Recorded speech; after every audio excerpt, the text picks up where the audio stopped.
what's going on, family? Listen, we've had a lot of amazing guests on the show, and perhaps you may have never, ever listened to those episodes. So we wanted to present a new segment called SONW Classic, where we go back, we revisit those iconic conversations, and give those full episodes back to you. Sit back and enjoy this week's SONW Classic. The one and only Vinnie Potestivo is on the show today. What's going on, bro? Thank you for having me. What an awesome space, by the way. What an awesome topic. What an awesome energy to have around being creative. I'm excited for this. So on this episode, I made it a point to make sure we tap into the mindset of like, how does Vinnie think, right? You're talking about somebody right now who has been behind the talents of like what Mandy Moore, the Ashley Simpsons, the Tyrese's. I mean, this is big. So when you think about talent in general, right? Like how do you, and we'll get to, your time spent, with MTV, but how do you identify talent? Oh, it's goosebumps. It's who brings me joy, who brings me promise that something greater can happen that I wasn't aware of could happen, an emotion, a story. I also think I was just really good at the audition, and it's such a huge, that's like one of the biggest pivotal moments in my life was mastering the audition, using an opportunity to impact somebody and impress them in a non-traditional way, because I am not the best singer. I am not the best actor. What are some of those non-traditional ways? Well, I'm myself. I got my own energy. I'm very comfortable in my uniquity. And I've accepted some of the things that, my voice may be a little bit higher, my gestures may be a little bit bigger, and I had some cool opportunities come my way. But to be honest, I didn't want to wake up. I don't love 4 a.m., 5 a.m. call times. I don't appreciate people who tell me what I have to eat based on losing weight. I didn't like that conversation. I just like to be honest, I like to be comfortable. I'm very healthy, but I love being on set. I love the magic of live TV and countdown and the audience, and I love the rehearsals. I love the postmortem, the conversations afterwards, So I loved watching personalities behind the actors who I really respected. And at MTV, that's what that's exactly what I got to do. Two things I got for you. One I got to ask you, because like you seem like you've been, able to cultivate relationships long after initially meeting. And a lot of people struggle with that.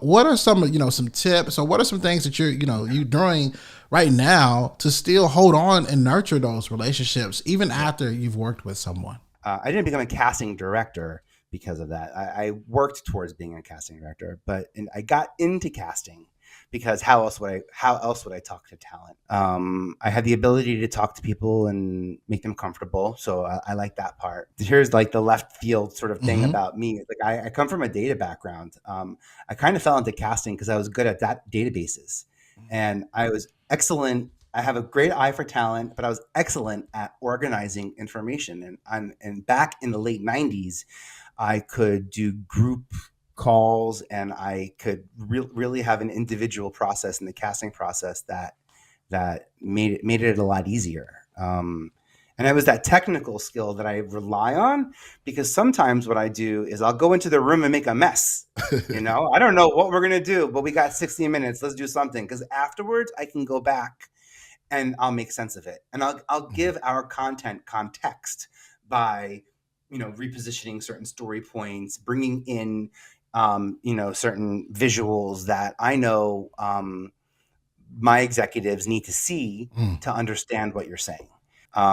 Being in the room with all those people, if you look at my resume, those are the people who make me great at being casting, because I was asked to cast the gigs that needed talent on that level.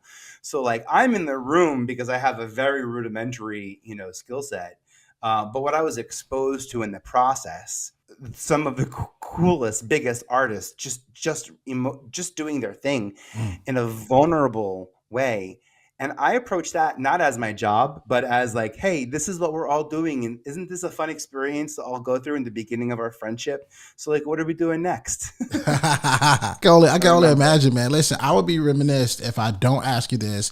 And that is like, I got Vinnie right now on the podcast, man. I got to ask you, like, what are like, can you give us like 7 steps on how to build like a celebrity like brand? Let's start with something fun. Let's start with awards. Let's start with I believe in awards. I believe that the work I'm doing in a collective and individually is so valuable that I want to put it up and ask my peers to give me the thumbs up, give me the social stamp of approval, literally.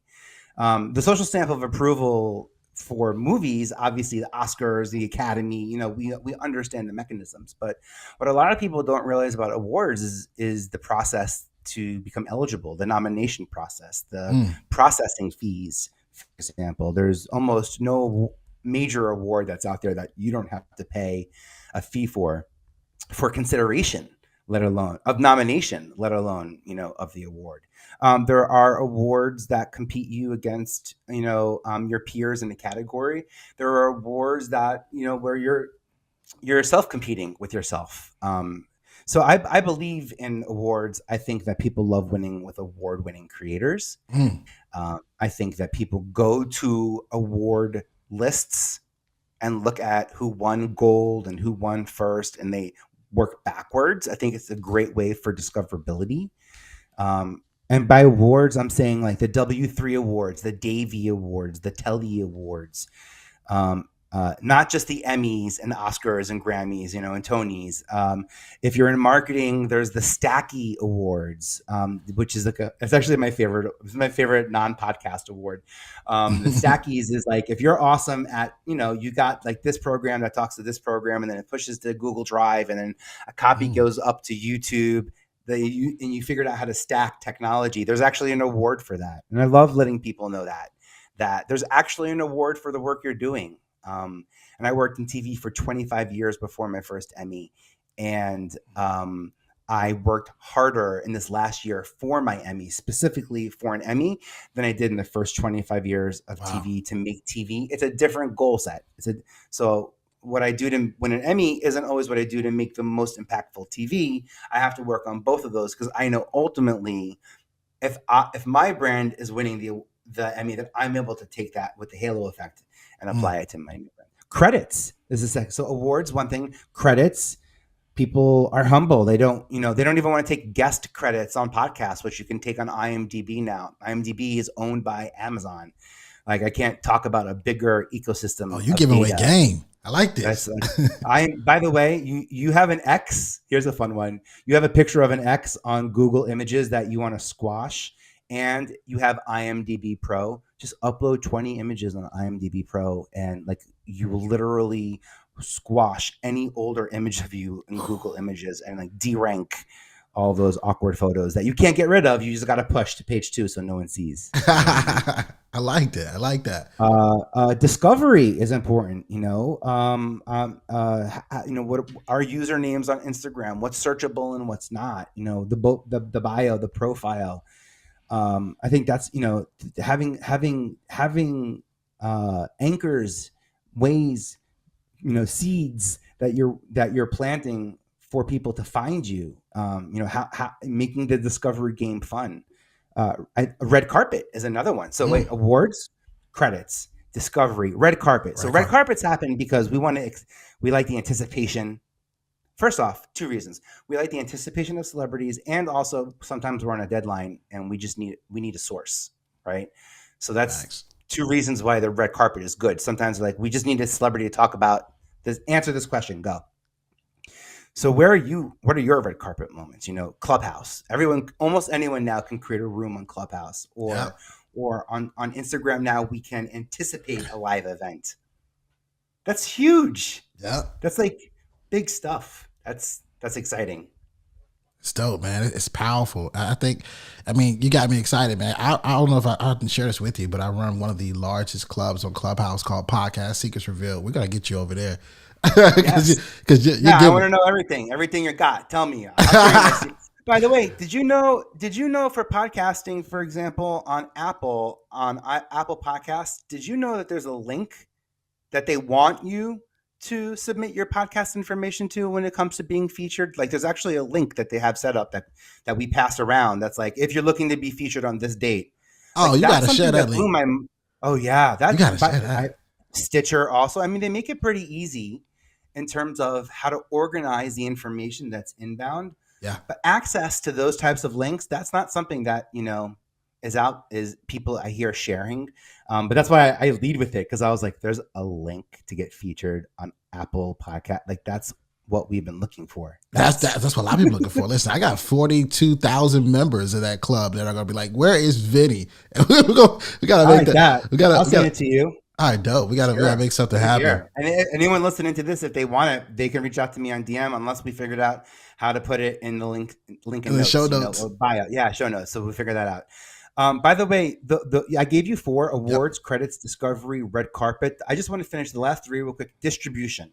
So make media that matters and have proper distribution. Distribution, generally speaking, is the home base, the HQ for where your media is going to live, where it's going to be centered.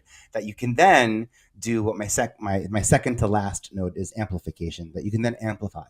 You can let people talk. You can let people share when you have the address, when you have the files, when you have the infrastructure of storytelling mechanisms, when you make it easy to let people share. And the last thing that makes, to be honest, a celebrity brand is analytics and auditing. If you go on IMDb, you'll notice they're like literally ranking them live.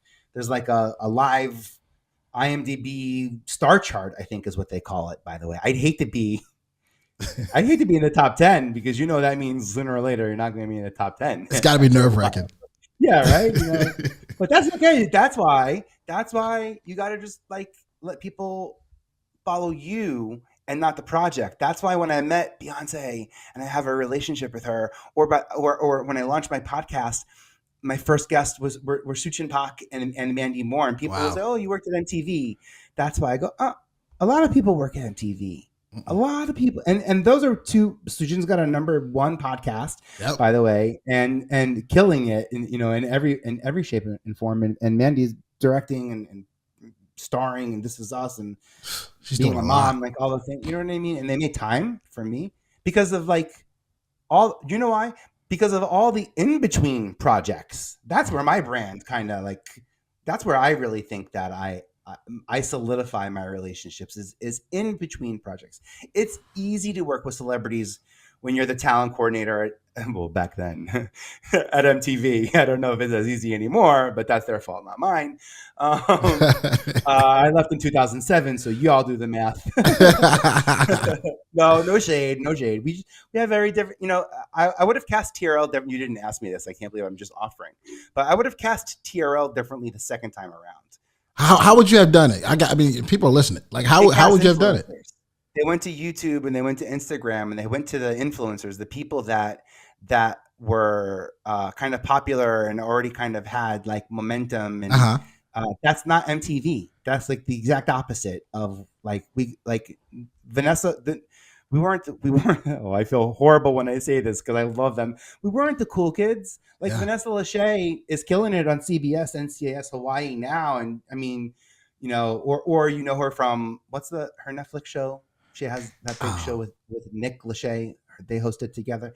She's so cool now, but we were just like dweebs back then, to be honest. Like we were so appreciative to be in the space. We were invited into the space, and I felt like the influencers kind of were already part celebrity, and I felt like what made the VJs so relatable. Even LaLa, when I think about it back then, because she's like a big star. LaLa now, huge power, she's all type of stuff. Yeah, I see her now when I say I see her now, because after you have to reposition how you know people. I see the big giant movie star that she is, and the culture that she brings to her, just like energy. You know what I mean? That she just brings. Yeah, that's what I got. That face. Oh my god, that's how I talk about. Oh, I miss you, La. But I do. We had some fun times at MTV.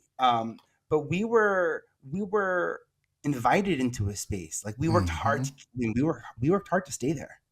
La worked hard. You're hitting this right on the nail, man. I think for me, as an observer of what TRL and what MTV was from those early days and those days when you were there, like we saw a little bit of a us in them. We're like, oh, I can do that, or oh, that's the homegirl, or I see something. And I think where they missed the mark, what we're heading towards is when you go with an established already well known, it doesn't feel the same. Yeah. It's not quite. I don't know. Maybe. Yeah. I want to be careful about how much I dig myself into but listen, Vinnie, on the current programming state of MTV. But I feel y'all, and like I'm down to have this conversation in DMs. Yeah, absolutely. I'm gonna be blowing your DMs up. Yo, what you think? I hope you enjoyed today's episode. I want to know what you learned. So if you wouldn't mind, would you take a screenshot of you listening to the podcast on your phone right now?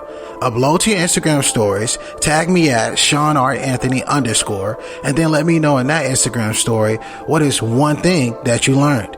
I love hearing from you, my listeners, thought leaders, former or current students all around the world. Let me know, and while you're doing this, go inside the podcast app, subscribe, leave a 5-star review and a 5-star rating. Again, this helps us reach more people. And if you want to be a part of this mission, helping us change the world one person at a time, it makes a massive difference by you leaving a review. Thanks so much. I'll see you next week. And remember, dream it, believe it, go out and get it.